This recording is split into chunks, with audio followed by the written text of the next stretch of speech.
Welcome to another episode of the Two for One podcast. I'm your host, Dion, and joining me as he always does, my co host, Nate, is here. Mitch, unfortunately, it is, I guess, past his bedtime, so he is not here with us for today's episode. His But last words were eyelids, please. We have a little bit of a insight into what might have happened to our yeah, right, friend. yeah, we're just we're making the inference that he likely fell asleep, unfortunately. So he's not with us here for today's episode. But you know what is here, Nate? NBA basketball. Tonight was opening night, and we got what I'll say has to be, at least in my memory, the most exciting opening night game that I can remember watching. I mean, this was an absolute thriller. Of course, obviously double overtime, I but will before you say that, I will bring to the table the Knicks versus Celtics. Was that opening night to the Fournier game? Was that opening night? oh, okay, all right, fair enough. But I don't know that it compares to tonight's game. I mean, this All was right. back and forth, neck and neck, all game long. Obviously, double overtime as well. Plenty of clutch plays, plenty of not so clutch plays as well, which we'll get to. Tari Eason. Yeah, we'll get to all of that in a sec. But before we actually get into any of the basketball, I definitely want to get your take on NBC and their broadcast team, obviously taking over this year. What did you think? What were your early thoughts on NBC's broadcast? The NBC broadcast made my body feel things that I don't know should be having that reaction from sports presentations or sports broadcasts. The whole thing was just awesome from top to bottom, starting it all off with the introduction, Mm, the young players who didn't even know of anything that happened back in the 90s when when NBC had the rights, and then you flash to the older players talking about Michael Jordan and whatnot, and then you flash to Michael Jordan. yep. We got to see a little more of him later on at halftime. Like Mike Tirico calling basketball again. Yes, All sir. of it was just fucking awesome. Everything I could have hoped for and more, basically, from the NBC broadcast tonight. I think we're in for a very special year. Basketball had a different feel. Like the whole starting and opening to the broadcast, just there's a different feel to the NBA this year. And I think NBC is really going to do the world of basketball a great service. Yeah, it felt very professional, I think is the word I'm going to use. Like, it really got me ready for the game in a way that ESPN has just never done. And I know ESPN will still have their piece in the NBA season, but God, I mean, Unfortunately. the difference is just so drastic. I mean, even the starting lineups, bringing back the starting lineup introductions on TV, like, oh my God, I had to pinch myself. Like it was like 2K. Like when you're a 13, 14-year-old kid on 2K, you're in my league and you see all your starting lineups, and that's one of the coolest parts of the game is the introduction of the starting lineups. Like seeing them cheer for all the OKC players and boo the Thunder player or boo the Rockets players, and when they cheered for Steven Adams because obviously his connections, like stuff like that, the little moments like that, the aura, if you will, adds to the game a lot, and it really does overall boost the feel and the enjoyment, I think, of the fans. Like I had a smile on my face the entire night watching the little tidbits that they had, and just even the small additions that they had, the smaller segments like the Jordan thing at halftime. Yeah, it's about the small details that really captures the excitement for a game like this. Like if ESPN had done this game, like yes, obviously we all would have been excited regardless. It's the first game of the season, but it just added a whole extra element of excitement. And it it's new, so that'll fade a little bit. But yeah, I mean, it's just going to be so much better with NBC partnered instead of, well, I won't say instead, but yeah, it's a Taking fantastic over addition. supremacy over ESPN dominating and Yes, TNT's dominance. yes. I think when you look at basketball going forward, NBC is going to be looked at as the number one thing for basketball Yeah. coverage. Like they Yeah, will it won't overtake take long ES. before, yeah, that reputation comes back for sure. But to get into the actual basketball, it was definitely some rough shooting early on, as I think we should have expected. These guys, shaking the rust off a little bit. But I have to say, I thought it was some pretty impressive shot making throughout this game. Like I definitely saw a lot of guys that, yeah, I think about like Jabari Smith Jr. in particular. He was looking like a different player. His confidence too, like the way he was able to attack with his head down and actually being confident in his skill set. He looked like he knew what spots he wanted to get to. He knew, or it looked like he knew what kind of shots that he wanted to take on his fadeaway jumpers around the free throw line. I Hmm. think he took two or three of them. It looked really good. Him fading away from the basket. Obviously, it's a tough shot, but him having that 6'11" frame. Yeah, Alper and Şengün, we saw a lot of crazy shot making from him. I think you saw two young guys who have a ton of potential and crazy. high shot releases playing with Kevin Durant as their mentor in the offseason. And I'm not going to just go and give all the credit to Kevin Durant, but I think having an all-time great scorer like that, especially someone who Jabari Smith can try to mirror his game after offensively. I know he's not going to be KD, but he looked really damn good. Like this was one of the best Jabari Smith games in terms of just feel and eye test that he's had ever. Yeah. Yeah. I mean, obviously, got to give credit to the two guys for putting in the work. But yeah, talk Yeah. about two players in Jabari and Şengün that are just benefiting from KD's presence right away. I mean, on the court, I think, he makes life easier for everyone, but you can see, he's been working with them in the I offseason. Like, mean, you could see the impact already. Şengün has one off season under his belt with KD, and he looks like Dirk Nowitzki coming out in the opening game. Like the God, shots he was making. When has Şengün ever looked that good from three? Even his stroke, it was just completely different from the Şengün we're used to seeing. yeah, it looked a little bit faster, it looked a little bit smoother. Definitely, you could tell he's been working on that in the offseason. Now, he's not going to go 5 for 8 every single night, No, but yeah, no, it am definitely I? looked a lot better. I'm not expecting the guy to turn into a 40% three-point shooters on 6 attempts a game, but if Şengün can even be a league average three-point shooter, that opens up so much for their offense, especially with how stagnant we saw it look without Fred VanVleet and their very, very clear lack of a point guard. Yeah, that stood out like the biggest sore thumb. I thought Yeah. Amen had stretches of the game where he looked pretty comfortable running the offense. Like it was okay. There's a couple plays here. I thought definitely like down the stretch of the fourth quarter, he had a couple of really nice baskets, but then, kind of leaned into it too much and it turned into a couple turnovers. But It's I just think good. the issue I think with the men is I'm not saying he won't ever be, but right now he's not the read and react type of player where Yeah. he can just read things on the fly and react to the defense as it's changing and or as it's collapsing on him. He is so good at driving and getting to the rim. His athleticism, his finishing, but they clearly don't respect his jump shot. He took more threes than I bet you he would have liked to coming into the game. Yeah, 0 None for of 7 them on the which night. Yeah. none of them which looked good except for the first one he hit, but his foot was on the line. I'm pretty sure they ruled it, so he went 0 for from three. You can't have a guy running your offense unless he's a Giannis that cannot shoot a lick Right. from three. Like Ben Simmons got figured out. I'm not saying Amen Thompson is Ben Simmons, but even when Reed Shepard was on the floor and he did not look all that good in his own respect, but the offense just flowed better when they had at least the shooting threat and the quickness of a smaller guy who could kind of carve through the defense. And I think Reed's going to get better. It was definitely a rough showing for him, especially that fourth quarter. But Yeah, the um, the lights got pretty bright for Reed Shepard towards the end there. I do got to give him some credit though. He played like he thought he was good enough to be out there. Like the moves he was making, the types of shots he was trying to take, definitely, showed confidence. But yeah, I mean, he had a rough night. Amen though, 0 for 7 from three, 8 for 10, 2 point range. Yeah, that's got to get figured out a little that's bit. just But he's the most amen stat line is yeah, he's amazing inside the arc. You take him outside 15 feet, he's borderline useless. yeah, he's gonna have to hit a couple jumpers this season for sure. But yeah, overall, it just the lack of point guard play was rough. I mean, how many times did Şengün bring the ball up the court?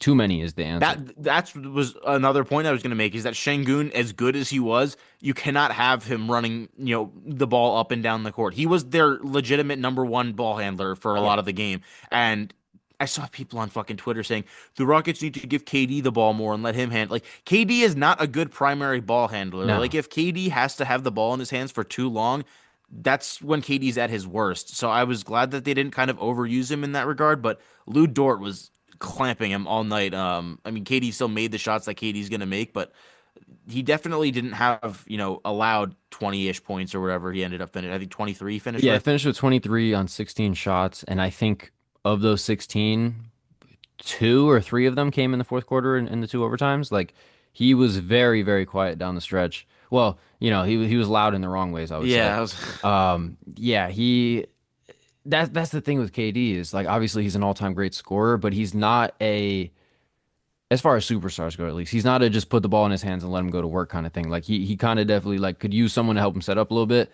I keep thinking about the Reed Shepard pass that he tried to make. Lou Dort broke that up real quick. It was going the other way. I just what did you think before we get into Thunder because we can talk a lot about the Thunder and how good Mhm. they are for hours and hours on end. But what did you think of the 6'10" average height lineup that they threw out there to start the game? Because I don't think there's any way that they can run that in another game and expect good results. Oh, I was going to say the opposite. I think that that's going to be the lineup that we see more often than not from this team. I don't know, like starting Şengün and Adams is definitely not gonna work Adams looked against. tired. Yeah, 36 minutes for Steven Adams tonight was definitely stretching him to his limits. Yeah, I don't think that they're gonna be able to start the double big. I would say probably against most teams, but it'll definitely work from time to time, and I think we'll see it pretty often.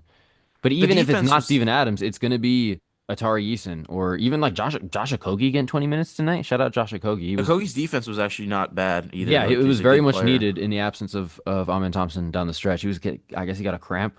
He missed like kind of the end of the game there. Yeah. So yeah, he definitely stepped up in a big way. But point being, like even if Steven Adams isn't the starter, they're gonna plug in another 6'7" or taller guy. Like I think they're just gonna lean into being huge all season long, just out of necessity. I'd love to see Aaron Holiday get some minutes, like some real rotation minutes throughout the season, especially if Reed Shepard's not ready for prime time like that.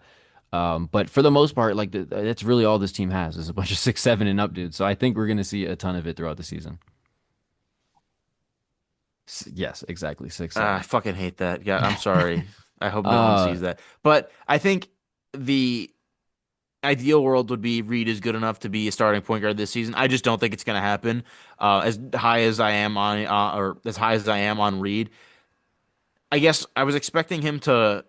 I'm not going to write him off from one game. I just think every single time he was out there, basically defensively, whoever had the ball in their yeah, hands on OKC, it was like yeah. that hard non-bull bull meme where their eyes just lit up and they're like, "Okay, I'm going right at you."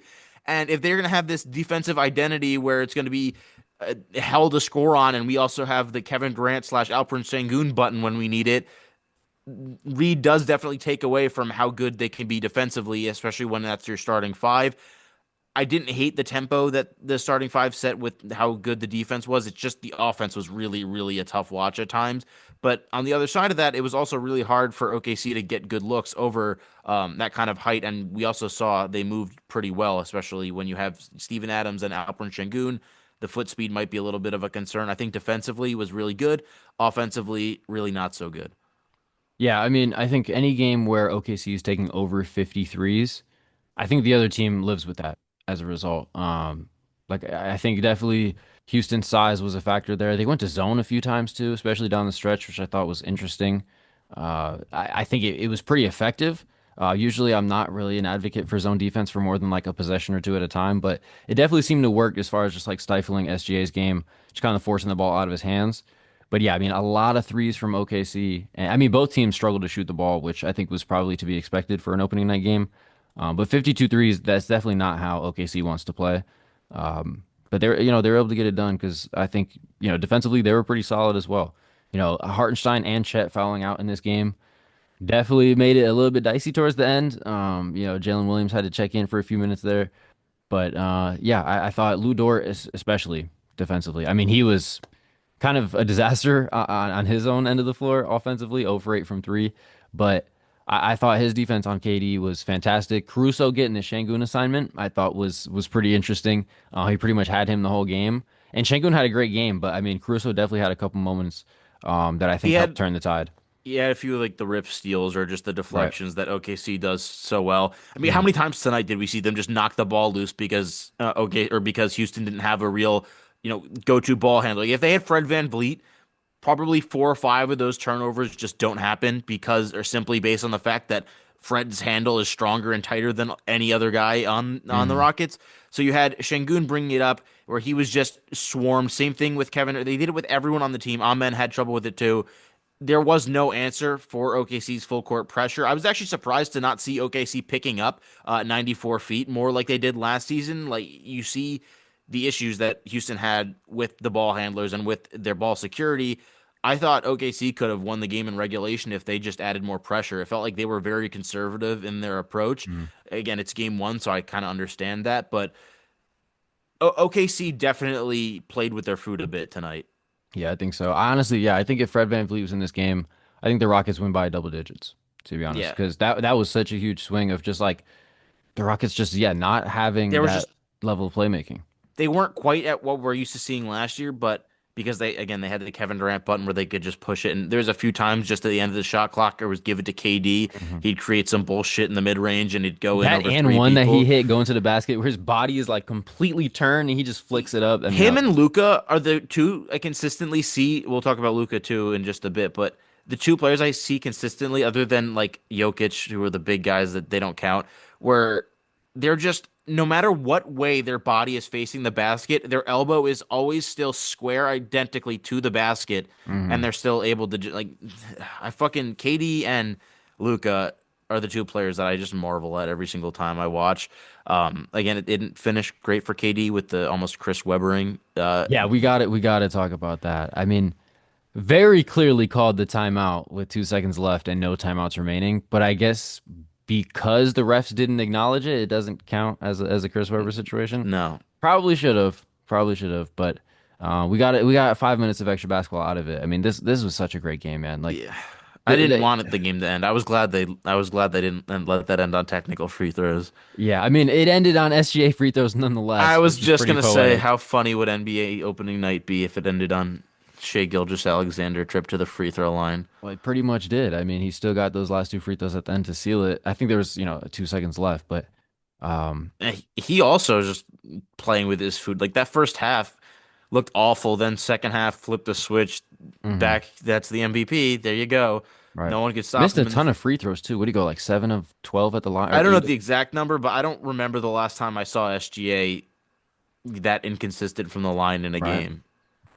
I think it's also worth mentioning too. Obviously, everyone who watched the game knows, but no J-Dub in this game. He definitely felt that impact as far as just like it was a lot on SGA's shoulders as far as creating offense.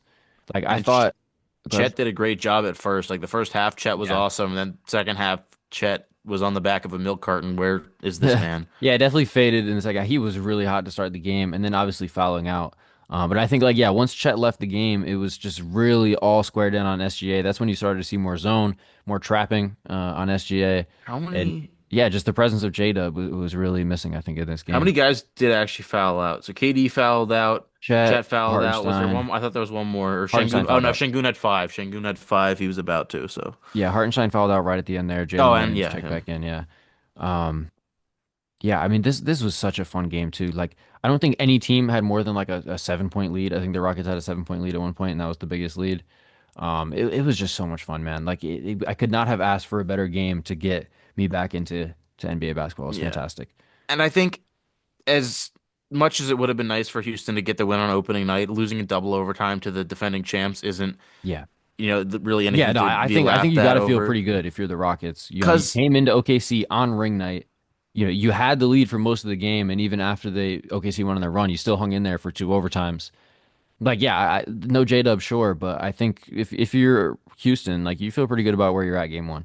And I think is the fit awkward without Fred VanVleet? Undoubtedly, but will the fit get less awkward as time goes on and as Mhm. they play more games together and as Amen gets more comfortable playing the full-time point guard role? I think this is a really good team. I think KD's going to find his spot in this team also. Um, as bad of a convincing performance in a loss that Houston could have had to start the season for me. I Yeah. thought the Bigs lineup was definitely a little weird at first, but I see what they're trying to do with it, and I see how it fits their identity. So, Mhm. yeah, I feel good about how Houston played, and OKC is obviously still just that damn good, even without J-Dub. Yeah. Yeah, I think the fun part with OKC is like they are so good and you can marvel at how talented of a group they are. But for how good they are still kind of beatable. Yeah. Like you still feel like when they go up against a good team, like they still got to bring their A game. And like we said, they play with their food a little bit, and that's what led to a double Well, overtime win. I But think the thing is always going to be their shooting. Some nights they'll have an off shooting night. If Mhm. OKC shoots the ball well, they will win. If you hold them to shooting a lot of threes and they don't shoot all that well in those attempts, and you're making Lou Dort shoot a lot of those attempts and he's going 0 for 8 from three, Mhm. that's the best recipe for beating OKC. It's just a really hard thing to do. But I still see OKC as I like you see they're beatable, but their defense is there every single night. So as long as their offense brings it like 70%, they're pretty much an unbeatable team at times. Yeah, definitely. I mean, any good team when they're hitting I threes is just mean in pretty the way beatable. that But like I see a Jay Mitchell already playing this good yeah, in yeah. game Shout out one. AJ They're Mitchell, like man. Yeah. they're What do you have? probably like 16 points in 15 minutes, right? yeah.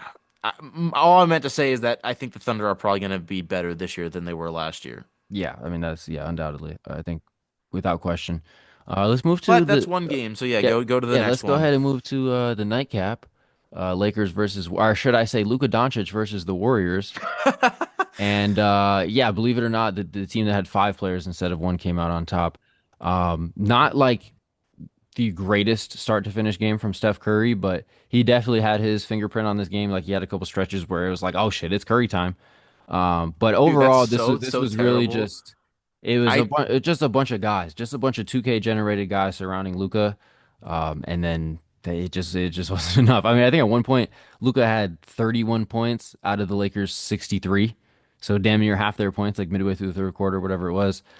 It's going to be a rough go of it, at the very least until LeBron gets back. But even then, I think this Lakers team is in for a pretty rough season. Hey, Marcus Smart using his +2 plus minus to carry the Lakers to a I don't even know what I'm trying to say there. He had a Well, plus.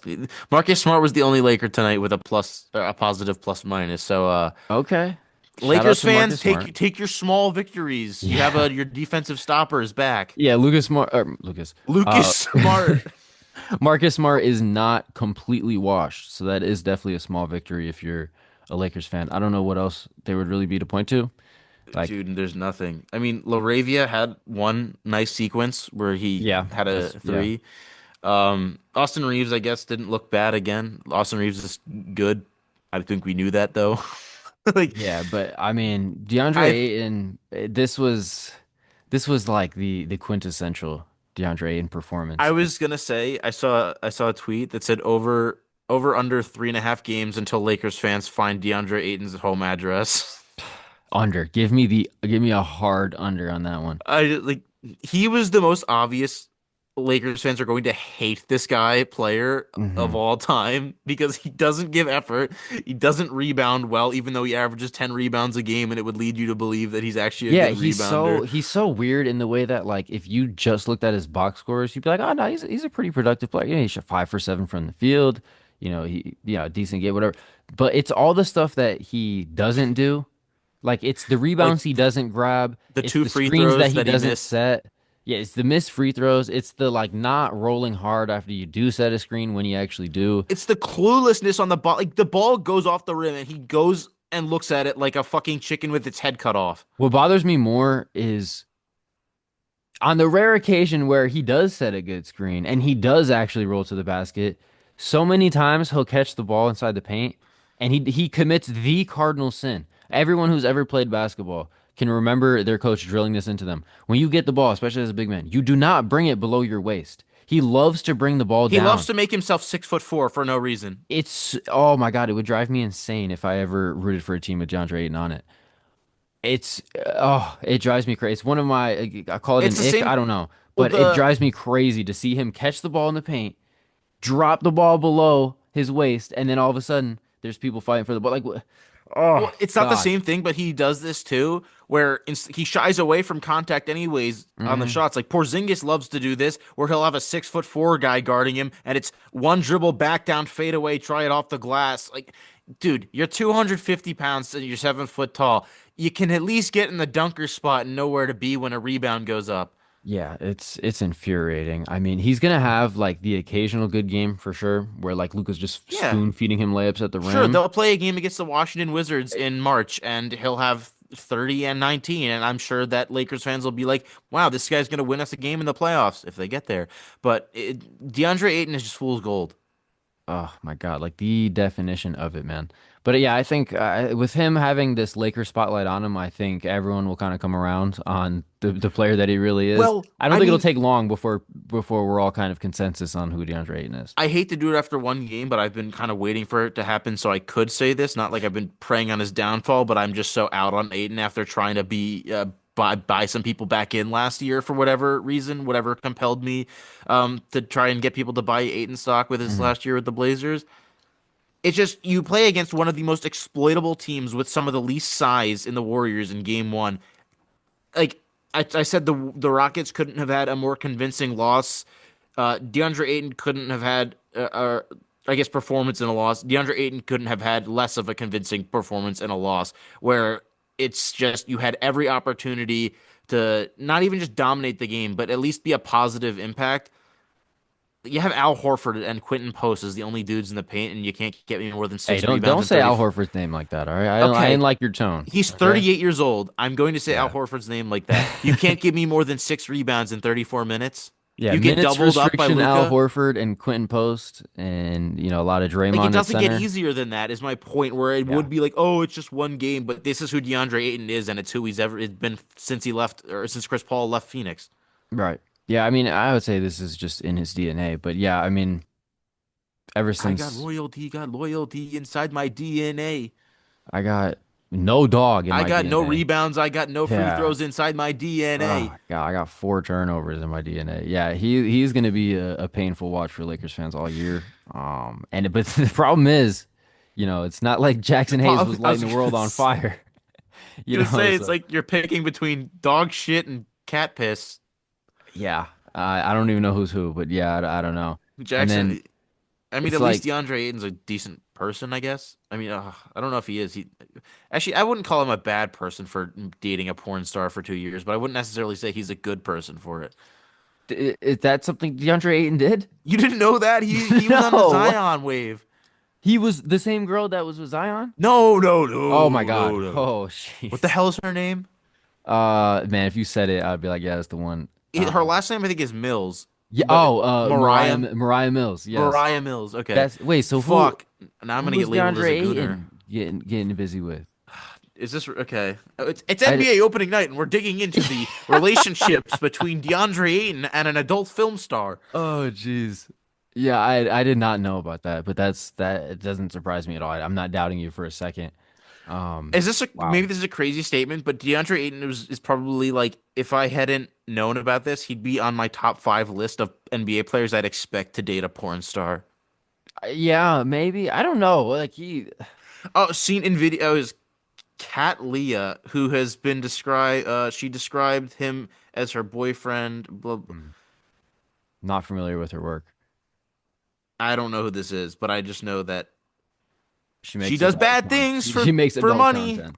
Wow. I Yeah, guess that's not bad that's things depending on who you ask, but news to me. But yeah, no, this Lakers roster. I mean, obviously it's one game, but I'm not feeling good if I'm a Lakers fan as far as the supporting cast goes. This team is not the return of LeBron away from it's like, different because it's not like, oh, I thought the Lakers were going to be really good and they were really bad on the first night. It's I think the Lakers are going to not be good and their defense is atrocious and they're really old and they rely way too much on 3 players and they don't have a good center rotation and now it's just actually out on the court instead of just on paper. yeah, And I kind of think of that meme where it's like we had a good team on paper, but unfortunately the game was played on the grass or the yep, court. yeah. But the Lakers didn't have a good team on paper to begin with, so there was nothing for me to expect. This is only slightly confirming all the doubts that I had, and I only expect that doubt to climb with every game that passes. Yeah, I thought there was. Yeah, I'm coming into the season with like a sliver. I wouldn't call it hope because I don't want the Lakers to be good for my own personal interest. Um, but there's definitely like I see the path to how this Lakers team could be very competitive. It looked nothing like what we saw tonight. What'd you think about the Dalton Connect DNP? Oh, C. Whoa, no, Whoa! whoa. It's coach's decision you meant. So yeah, Yes. I think that that's probably gonna be the trend until they find somebody to take him or they inevitably waive him because Wow. there's clearly just no way that he's okay playing with them. And when he does play, he's been utterly atrocious. Hmm. Even if it was the preseason, the summer league, he's been awful. He did play in summer league, right? Wasn't he bad in summer league, or did he not play this year? I honestly can't recall off I the top could of be my head if thinking he of was. another white Lakers player that we were watching, but okay. Regardless, I think Dalton Connect could be a fine player. I don't think it's going to be with the Lakers. Who Jake, was it that said to him in the preseason? He was talking shit about how he got traded. Was it Draymond?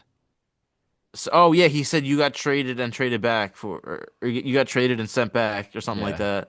Yeah, that clearly just ruined his Speaking of confidence. Like he, Draymond, he still looks really solid, and I just is he ever gonna actually be bad? I mean, eventually. Eventually he'll be bad, but I feel like no matter how awful he is offensively, no matter how awful he is at scoring the basketball, he's still gonna be a somewhat useful player. I mean, as long as he's teammates with Steph Curry, he'll always have an impact. And we already got a Draymond technical in Yes, game yes, one, which is we did get that welcome, early on. welcome back to the NBA, Yes, NBC. that was a great it was a great return to the NBA to see Draymond get a I chance. think the Warriors looked better than I anticipated them to, and Jonathan Kuminga, I think, was the biggest thing where I was actually like, Jonathan Kuminga was the one person who I went, he is genuinely better than last year, and I can already tell. Just in the Mm. way that he was moving, in the way that he was shooting the basketball, his confidence from three and the jump shot itself looked much better. There wasn't that kind of hitch that he had in the past few seasons. It felt relatively smoother. I'm gonna go back and watch it side by side to see if there is a real difference. But from what I could tell, the way that he was letting it fly with no hesitation, it seemed to be a quicker release. He looked like the best player on the court at times tonight, other than Jimmy Butler, who got to the free throw line 78,000 times. Yeah, yeah, no, Jimmy was cooking. Jimmy's good. It's just he has had the same style of play forever, and I still don't understand how, with all the free throw merchant allegations people throw around in today's world, how he does not end up getting any of them. Yeah, He lives at the line. Good for him. He's not the most talented scorer, so he makes his money at the line, but he gets to the line at every fucking like whistle is I think going it's his more way. because when you think about Jimmy Butler drawing free throws, like he is really good at like actually getting people to like really foul him. Like when we think about the people we complain about as like foul grifters or whatever, they're like bending the rules or they're like barely getting like just barely Yeah, getting but fouled. the thing is, Jimmy that's Butler's my really good at getting people up in the air and drawing fouls. he is, but he also does the little acting at the end, and we've seen him in multiple clips on the ground pretending that he That's got true. hit harder than he actually did before. So I think if you're talking about acting, Jimmy Butler is one of the best actors. That's And no, I'm not saying that's this in a definitely bad fair. way. I'm just saying that Jimmy is really good at getting to the free throw line. And you talk about SGA or the Brunsons or the Trey Youngs, Jimmy's right up there with all those guys. Yeah, absolutely. Yeah, I would say for sure. But But yeah, free throw line was definitely big in this game. I mean, how many fouls did the Lakers have? 21, which I guess actually not like a huge number, like, but I'm not going to change my opinion on the Warriors after one game, but they look good, and I'll give them their props for that. yeah. If Jonathan Kuminga can play a bigger role, and Jimmy doesn't have to be the legit second scoring option on every night, and he can have nights like these where he goes for 30 and take a little of the load off of him, I think the biggest thing for me, in positives and looking at the future of the season, is that Steve Kerr seems to already trust Kuminga more in game one Yeah. than he has in the past three seasons, which is for Yeah, the we'll Warriors' see sake how and their long that future. lasts. Yeah, we'll see how long it lasts, but they finally caved and paid him. So I would be inclined to believe that they have an actual future or plan for him. I don't think they would have paid him without having an actual role carved out for him. He seemed to be one of the focal points of the offense. Jimmy was looking for him constantly. Steph was looking for him. Everyone was looking for Jonathan Kuminga. It wasn't just Kuminga has the ball and he's playing well right now. It was Jonathan Kuminga's hot and all of his teammates were trying to get him the basketball. Right. Shout out to Buddy Hield as well. Yeah. Absolutely knocking down threes. He's still the same shooter. I think that was just like the biggest red flag as far as the Lakers perimeter defense goes. Like he was just butt naked all game long. Like no one Everyone was got a butt body on naked. Buddy That's why Hield. Jonathan Kuminga was taking whatever four threes that he ended up taking. No, yeah, absolutely. Yeah, Kuminga was 4 for 6. Buddy was 5 for 10. Um, Curry not so much. Curry only 3 for 9. I know Yeah, I that mean definitely it's upsets whatever. I you, mean, but Steph's cooked. He's washed. He's washed, guys. After one game of his 17th season, he's not good. Brandon Pajemski's it's his franchise. yeah, he's gonna carry the torch, as they say. I do gotta say one last thing before we get out of here. Just the fact that I had to watch Marcus Smart versus Al Horford in a Lakers versus Warriors game was just so painful. Nothing about it felt right. Nothing felt good about it. It's not gonna help me sleep at night tonight. It was just ugh. I really hated it. I don't know how from like a third party point of view, you got no horse in the race, as they say. I don't know how weird it looked to you, but for me, it was truly jarring. I don't really care. Yeah, fair enough. All right. Well, I guess with that, Well, that's shout out Brooks Barnheiser for playing 2 minutes yeah, in on opening day. But that's all we have for this, and then we'll see you again on Saturday or Sunday because we have a new posting yes, schedule sir. that you can Yes. go see on our Instagram. We'll probably find a way to get that up on our YouTube and have that posted on our our post feed. But other than that, Dion, you can take it away and get us out of here. Yes, sir. Like you said, another episode will be coming this weekend. The schedule will be throughout the regular season, episodes every Tuesday, and then either, Saturday or Sunday, just depending on guest availability. We're gonna try to get guests on once a week. So that'll do it for this episode. A little bit shorter, just because only two games to talk about. But we'll have plenty more to discuss in our next episode coming this weekend. So make sure to check out that one. Make sure to subscribe to this podcast to help us grow. Check us out on social media as well at 2for1hoops. Shout out to Mitch. I hope he's on cloud nine, and hope everyone listening has a great rest of their day.